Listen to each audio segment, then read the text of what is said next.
একাত্তরের বাংলাদেশের নেতৃত্ব দিয়েছে, আওয়ামী লীগ নেতৃত্ব দিয়েছে, শেখ মুজিব নেতৃত্ব দিয়েছে, বিএনপি দিয়েছে, জাতীয় পার্টি দিয়েছে। আমরা তাদেরকে কাঠগড়ায় দাঁড়া করাবো যে এত বছর পরেও কেন তারা এই জিনিসটা সমাধান করলো না।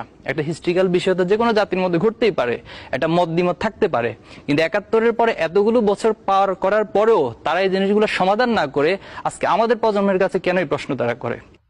54 বছর এই রাজাকারের ফাইলটা বন্ধ করা হচ্ছে না রাজাকারের ট্যাগ দিবার জন্য, স্বাধীনতার পক্ষে আর বিপক্ষের রাজনীতি করার জন্য। এবার ওইটার একেবারে পাইন মাইরা দিছে ভাই, একদম পাইন মাইরা দিছে। আজকে দেখলাম একটা গ্রামের সাইডে রিক্সা নিয়ে বাইরেছে, রাজাকারদের কেউ ভোট দিবেন না, ওরা স্বাধীনতার বিরোধী।